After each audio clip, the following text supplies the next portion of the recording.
Check the mic and make sure it sound right, boys. What's up, what's down, what is going on around? I'm Paolo Lising, founder of StartupInTaiwan.com. This show is to answer your questions about starting up in Taiwan, either for business, school, or just hanging around.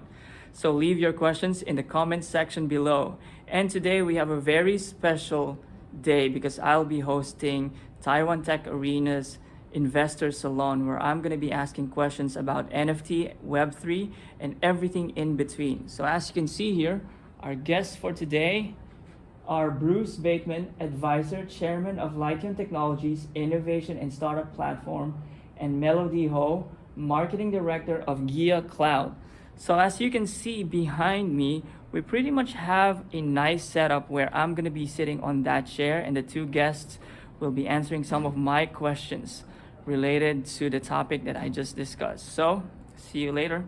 The second part is all about Web3. So the first question is basically, what are the fundamentals of Web3? So my small research would always tell me that there's no specific Web3 definition yet. And the reason for that is Web3 is quite new. So I think instead of defining what Web3 is, maybe any one of you could actually tell us what are the main points for us to be able to identify, this is a Web3. Because just earlier before we went to break, someone here was saying he's on Web3, but he's actually on NFT. Is NFT Web3? So anyone, could you give us pointers? Okay.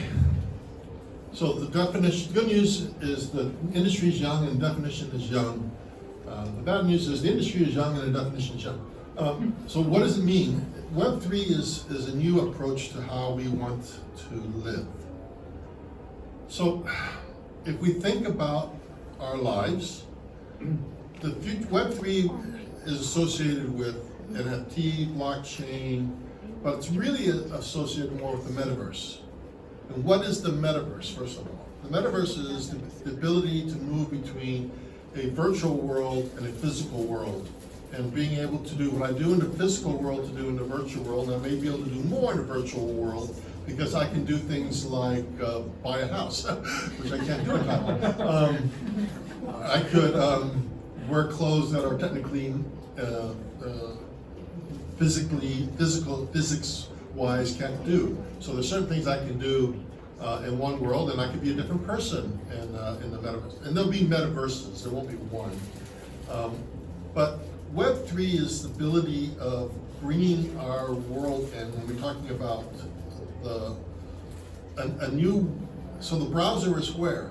There is no such thing as a real browser anymore when we get to Web3. It's our environment. So your phone is becoming much more of as a single product. So the number one problem today we have is, how many apps are on your phone? A lot. How many of your apps talk to each other? All. They do? Probably. Does your Google Calendar talk to your other apps? Well, it depends on how, if you log in with a certain account, like if you log in to with Facebook, you log into... Yeah, so if you log into app A with Facebook, does app B know that app A? Unless you also log into app B with Facebook. So if I log into both, Facebook knows who I am, but does A know who I am? Does A know about B? No, Facebook knows about it. Yeah. And this is the problem that we need to get past. And this is one of the things that this Web3 and Metaverse will bring to us, which is the ability to bring everything together. And if you've done anything in any kind of crypto, anything, you know there's like 17 parts. If you do anything in e-commerce, there's now even more parts. So why am I going to all those different apps and doing things? When I say I want to buy something, why don't it just be seamless? And what Web3 is going to give us is what we call the contextual world. We talked about earlier. The contextual world is who am I, where am I, why am I, what am I doing? So if I'm sitting here at TTA and I ask a question, it's nothing to do with New York City, unless I'm asking you about New York City. I'm asking you for something here. So you need to know where I am, who I am, all of that. And so while we don't have cookies anymore, Now we need to have, what you're gonna get in Web3 is much more information about, I will own the data, I will know who I am, and I will then give to people what I want to give to them for them to know. But it's going to be a seamless world. And this is going to be really hard, and it's going to change. Because I hate the phones today, because my apps, I have to copy and paste between apps when I'm doing things. It's stupid. I guess the next question is, because people are talking about Web3, but I guess we need to put it into a description of what's Web2 and how is it different from Web3? Yeah, so to me, the difference is Web2 is individual apps, individual websites, everything individual. But when I get into a metaverse or into my, I have all the VR headsets here, well not all, I have 2 of them with me, and AR glasses also. When I'm in that world, when I'm in my, my Quest world, I want to be, I don't want to go, I want to pull something off a virtual shelf and say I pay for it, right? I want that to be a single transaction. I don't want it to be now, I gotta click on this and then I gotta go to that app to pay, I gotta go in and out, and I gotta get my credit card out and all this stuff. That is what this 3 will give us. What 3 is a seamless. So when you're talking about all the components there, well, was there a product? Yes. Real or fake, doesn't matter. Did I create a sales invoice, which is part of a blockchain? Did I create a financial transaction, which is part of maybe some currency? Did I want to guarantee that I own that? That's my NFT. So all of these pieces are there, but it's bringing them all together into truly where I can sit down and go into the world and pick up something off of a shelf and buy that, and everybody here knows that there's 100 things that had to happen in the background. That has to be seamless.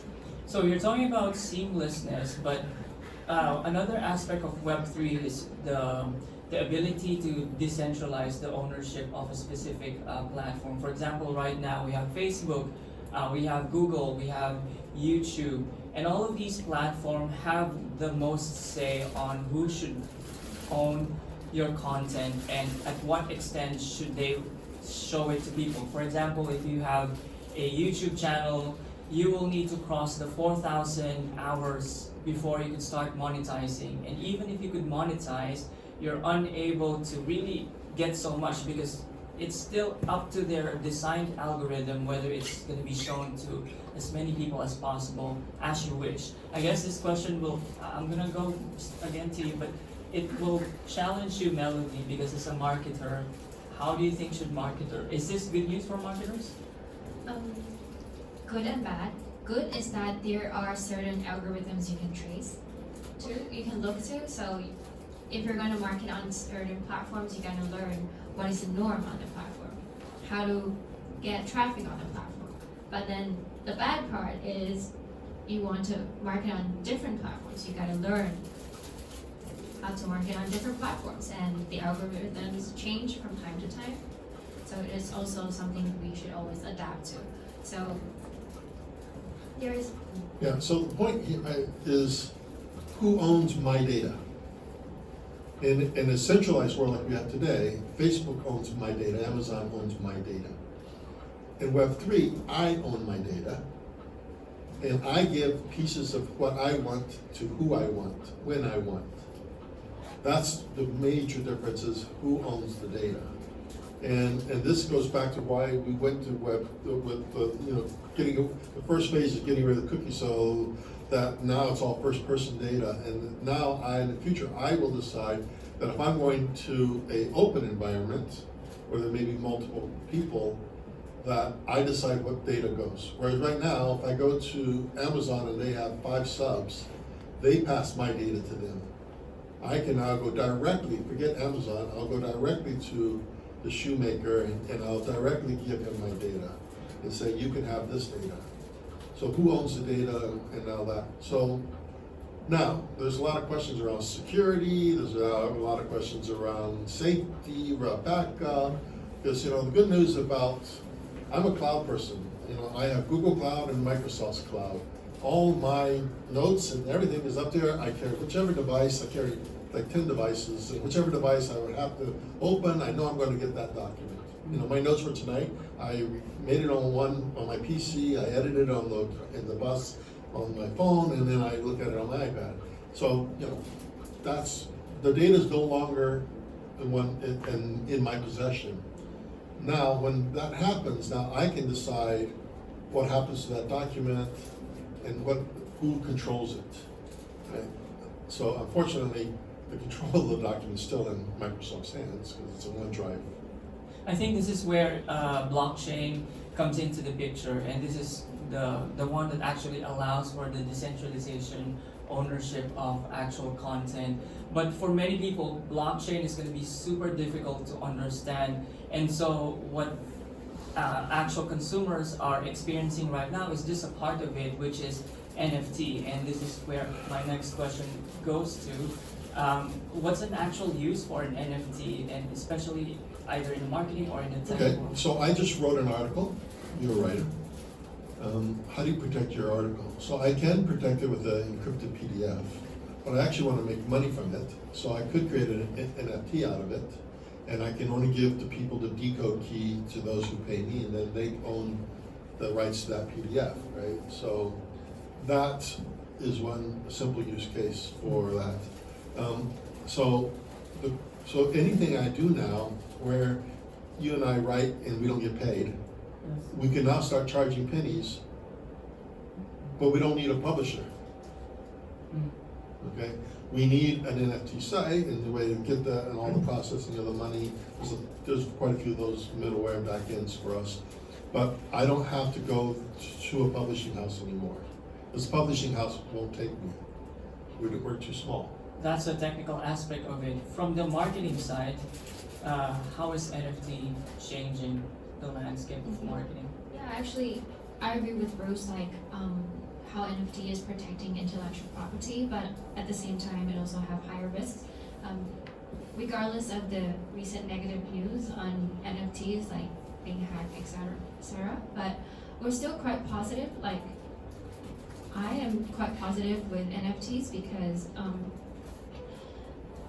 NFTs, at the end of the day, even there are certain marketing that make certain projects more valuable than the other, but at the end of the day, it's still going to circle back to the artwork itself.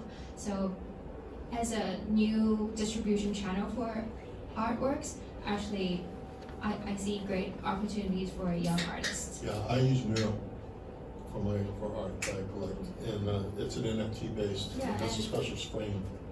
And it's great for younger, well, not younger, it's better way to involve more people in the So in the arts and entertainment world, in writing world, we don't get, most of them, you don't get paid. You take a great picture, you don't get, somebody just publishes it. So now, how can I not, how can I use that image, or how can I publish that image and still get paid? And I think, Getty has, they put their Getty image all over things, right? So everybody's gone through that. So the concept of that. It's the same thing. You gotta pay Getty for their images, right? So same thing, and I think that's gonna come down to a lower level, to the creator level, and that's what decentralized is all about.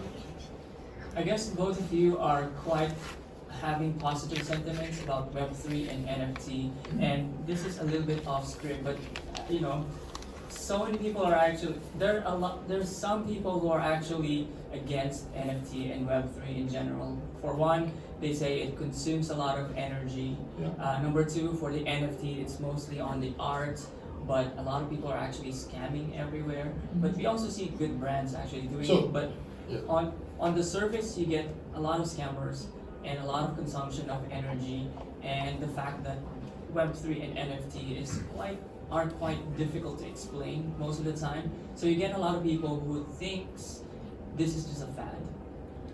It is possibly a fad. Blockchain, cryptocurrency was a fad, but it's coming back as a government fad. So China will have cryptocurrency, Taiwan countries will have cryptocurrency. So I'm not a fan of cryptocurrency because there's nothing behind it. If it was Google behind a cryptocurrency, then I might invest in it. But it's an emotional device, right? It's an emotional currency. versus something that's supposedly be based on some country's ability to pay.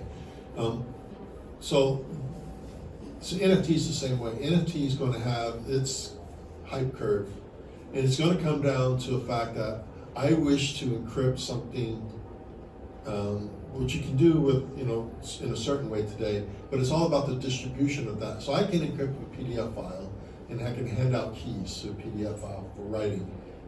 I've sold documents that way before to Wall Street, but the way I distributed was just very, very tough. Whereas now, I could get onto a platform, publish, and then people could come, they could bid for it even. I could write a paper and then have people bid, that'd be super cool. Right? So which is a totally different approach. And now I'm doing the work versus I have to go to a publishing house. So, and there are a lot of publishing houses out there today. But I sort of, the value of ownership is what I think is changing the world. We went from this, everything is free. Is Google free? No. You can say. I agree. Google's technically free, but really not. Because they've got my data. They know about me. They know everything. Yes. Hey, Google knows the paper I'm working on right now. They could write my paper probably and sell it before me. But yeah, so they know everything about me. So it's not free. But how do we get to true free? And that's impossible. So now everybody wants to get some kind of a penny out of everything. Melody? Actually, I look at the bright side of scammers. It's these people that are gonna hit the market, and then they're gonna build the market for these artists, and they will know what to do and what not to do. So I look at the bright side. So the scammers and everything, I have 44 stitches in my head because we didn't have to have seatbelts when I was a kid. Okay? Okay. So everything changes, right? So if you don't have scammers, that means it's not a product. If you don't have people trying to rip you off, you don't have a product. All right. That's my point. I'm gonna go back to the script again. Yeah. Melody, could you cite us some useful cases for NFTs? Oh. Your website. I wish I had.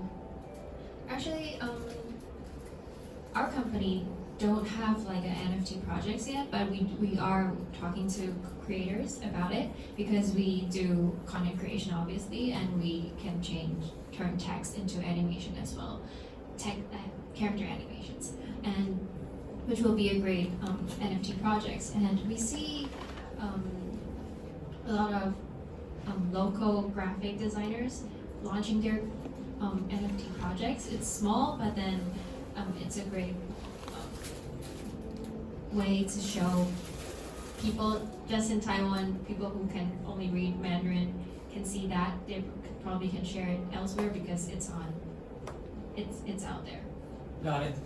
So the next question is actually a tiered question for Bruce. First is, I think Melody already gave a background of the industry that she works for, but for the sake of the audience who are here, could you give us a brief background of the actual companies that you've worked for? And Streaming media. And then I'll lead on to the next tier, which is something about your opinion on NFTs, and could NFTs be something you would invest in? All right, so my background is I've done about 20-something startups. 9 went beyond, 9 shipped product, got a round or above 1 IPO. And did about 9 companies that didn't get past the seed round, and then about 20 companies that didn't get funding. But for me, you asked a very good question. And I'm going to give you a philosophical response. Give me NFT, please. Yes. NFT. Sorry, just be quiet. No need to apologize. Where NFTs come in the future, and it's not so much, is it an actual NFT or is it a derivative of an NFT or something, but this concept of ownership. Those blue jeans you have, that t-shirt, they made 200,000 of them. So you are not unique. But if I create a piece of art, if I create a piece of clothing, if I create something that is unique, that is what people want today. They want to go back to 100 years ago when whatever furniture you got was a handmade, it was unique. Even if it's done computerized or AI through machine learning, whatever, and they created something in a document, doesn't matter. But what people really want to see is something unique. And I see companies in the future, their product is how you're going to make money in the future is not as simple as it was in the past. And I think the way of making money in the future is in micropayments. In micropayments of owning a piece of something and or a part of something. This is where the NFTs come in. This is where the whole ownership of something comes in. I donate to the Linux Foundation I donate to Android, not to them, but to Arduino, right? So I've donated a lot of money over my lifetime to Arduino because I love what they do. But I don't own anything in Arduino and I don't get anything from Arduino. Right? Whereas in the future I could almost buy like shares of Arduino as part of my donation or part of what's going on. I could actually do a lot more content that's created out of that. So when somebody makes something, I could get a piece of that action because I contributed something to it. And this is where the complexity of a transaction, where one of the things you'll see in NFTs is multi-signature, where you'll see a board of directors with 12 people on the board and you need 8 votes before this transaction. So you'll see that in NFTs, where there'll be a voting scheme. There'll be multi-ownership. So you're going to see a lot more crowdsourcing. You're going to see a lot more involvement of people than before.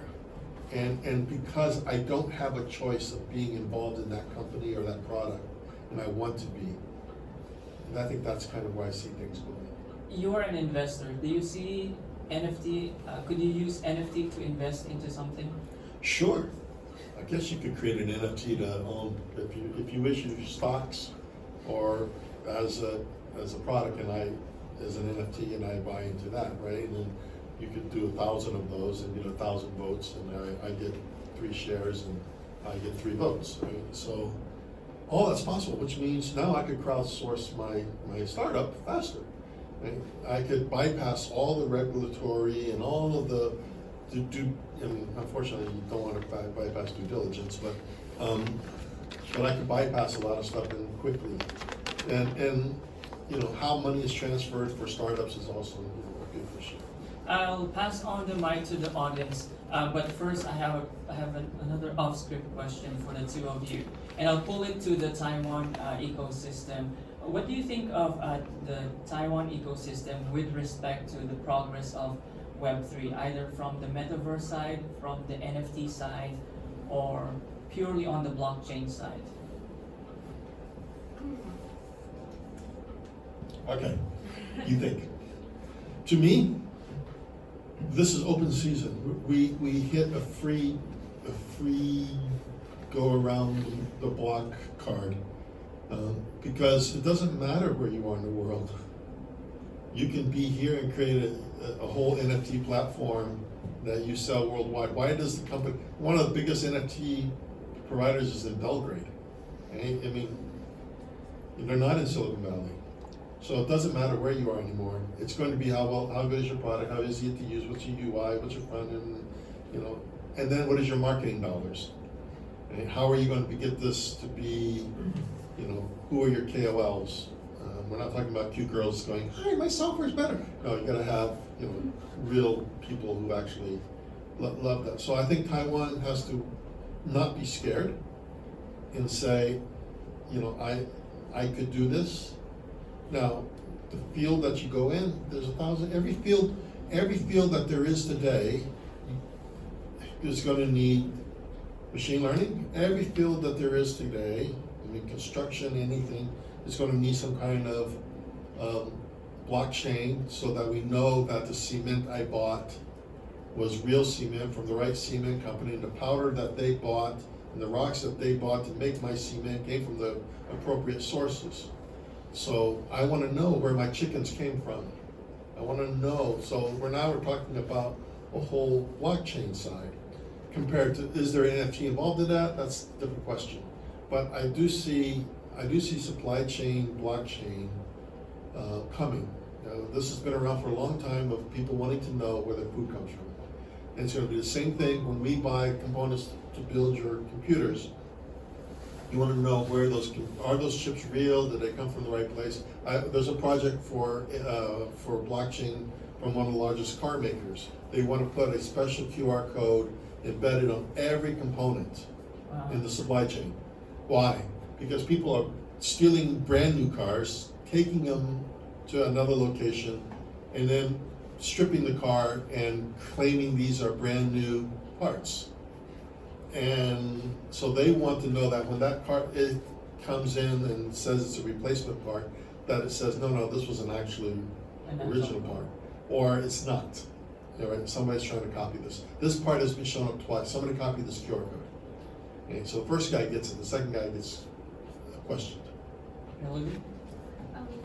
Actually, I see the government trying to push Metaverse, and actually I know that there are people trying to create like the Taiwanese crypto, and I personally find it quite conflicting because it should be decentralized, but while government, which is a centralized organization that's pushing this. So I see a few challenges that we're going to face, and maybe on the hardware side, the government can help, like the centralized organization can help push and upgrade, help create an environment that's comfortable for this new market to grow.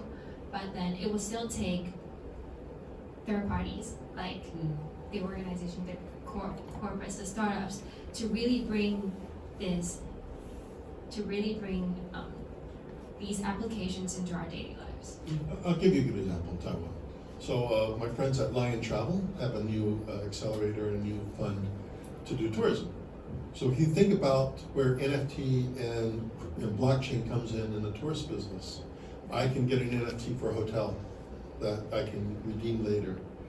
I can get for tickets, and I can now do a blockchain that I know that the Aboriginal products that I bought are real, and it came, and I have an NFT for it, so that when I want to sell this, I have a certificate that's online, that's embedded into this token or this thing that I bought that tells everybody that this is a real or Aboriginal product. So, that's in the history of that has been in the chain. So I see that as something that is very big for the country. I think what I'm getting here is that from Melody's side, she was saying about the government's efforts to help build the Web3, and from your side, you personally know big companies. Lion Travel, by the way, is one of the biggest travel companies in Taiwan. So, and if they're on Web3, then it's a good sign. And to add on to that, I'm not sure if you guys are familiar with AppWorks. They just opened like a specific arm that would actually invest into Web3 related projects. In a way, that's a good sign. That somehow tells about the story of Taiwan and its position on Web3. So now I'm going to open the questions, the floor for questions. Anyone has a question? The floor is open. Yes. Yes, Jake. Just a quick question. What do you think Metaverse should be decentralized instead of centralized? Because it is just like a matter of choice between efficiency and ownership. So The choice is yours. but in the centralized system, the choice is still mine. But no, the choice to join or not is yours. But will they be centralized? So will the city of Taipei have a metaverse? Yes. Will the government of Taiwan have their own metaverse? Yes. Will I be able to join Mark Zuckerberg's? Yes. So I can go between different verses, and I can choose the profile that I have in each verse to be the same or different.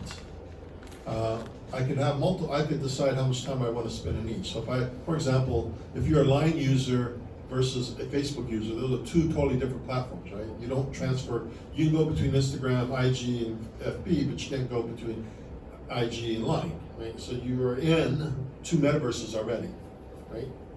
So it's going to be the same thing. By the way, the metaverse has been here for years. If you play, how many play Fortnite? That's what I asked earlier. Any Fortnite players? Well, Fortnite is, and Roblox. That's a metaverse game. So and SimCity, really old people, SimCity, right? Hey, so if you play Sims, you played a metaverse, great game. So it's been around for a long time. And the last thing I'll close with: who is the largest metaverse player today? Anyone? Anyone? Go ahead. You know the answer. Microsoft. Microsoft has all the platforms. They have Azure. They own Blizzard now. They own all the big gaming companies. So they have all the content. They have the platform. They have the Xbox delivered to your home. They actually have HoloLens. So hopefully, but by the way, they own this thing called Microsoft Office also. Yes. And they own a social media company called LinkedIn. Oh, wait, so do you see how they can go for the enterprise metaverse versus your personal metaverse? So VR Teams compared to Facebook's, what do they call their rooms? I forgot the Facebook room is called. Horizon. So if you're in a Horizon room for a meeting, because Microsoft, I've held, and then HTC Vive has their own room also. Which I've tried also. So which room am I in and all? So I think one of the things about when we look at where all of this is going, it's going to be centralized by the big boys. And then there will be some people who will create instances or their own, and it'll be a decentralized. The question is, are the servers just going to be a VM on AWS? Somewhere, or there's going to be real servers somewhere, and then who joins and how you join, and we track you or don't track you. So there's going to be so many, and in 10 years, 15 years, they'll all consolidate, and there'll only be one or two. And if you're in certain countries, you might be required to join one of them. All right. Do we have one more question? We're going to take one more question. Do we have? Yes, please. I just want to ask, dear friends, so you guys talk about centralized and decentralized. So how about synchronized? For example, if every like a group of people unknown with certain amount of people in numbers that they wanna be in, let's say Jurassic Park. And everyone wanna play the character as a raptor.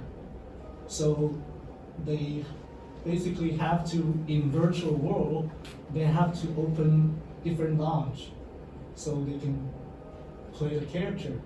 But in humanity Society. ways that it's not just personalization, right? So basically everyone wants to have multiple accounts and playing different launch as the same character. So what happens?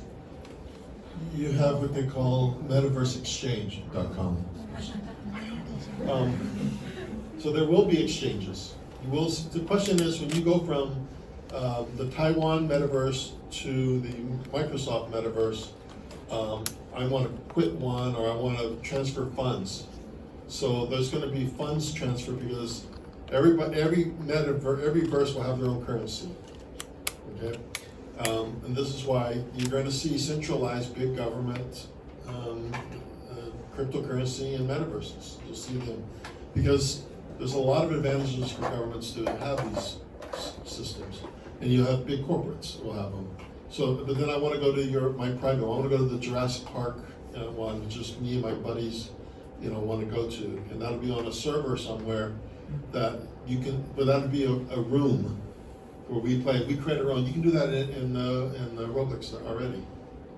You can create your own room. A lot of these games allow you to create your own rooms and invite your own friends in. So the question will be when you want to transfer out of there into another world. So you want to go from World of Warcraft to Dota, can you move your currency? And I think there will be exchanges for that. So I cannot open multiple windows and just Drag and drop? basically like chatting with. Oh, you can be in two worlds, sure. The question is, if I'm spending money in world A, and I need money in world B, how am I gonna get money in world B? I can go to world B and then move real currency in, or you get currency from doing something. That currency that you built in that game or that world can't be transferred out. So if you played WoW, any World of Warcraft players? Right. Okay. So when you play WoW, you create a whole bunch of stuff, right? But if I want to then transfer that to another game, I've got to find a third-party broker who will buy it from me and pay me cash, and then I got to move the cash to the other game. That's what's got to change. Actually, I've got a question for you. Purple. Do you think there will be one metaverse that will last at the very end, or will it just be multiple metaverse and I can always choose where to live, and today I'll be in metaverse A and I'll move to B the next day? Your grandchildren, Well, your grandchildren will live in one of the few universes that will be there. This is where society will be in 100 years, within 100 years. Yes. so you think they will like have a little fight over these hundreds of metaverse, and finally we'll have a few left? Well, we have that today, don't we? Find me a search engine. Oh, by the way, there's a company now that is doing this. It's called Disney. Disney owns the Metaverse.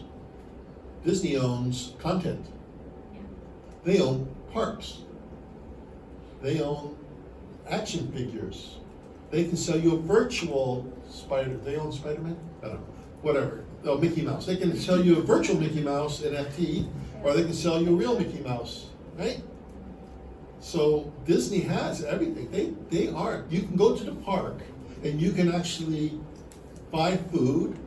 You can get in the queues. You can do virtual park now, right? You can go to the 360 park and you can actually be in VR. You can be in Disney VR. So they already have it. They can watch a movie. They have content, right? So will I don't have little kids anymore, but would little kids join the Disney Metaverse? Yeah.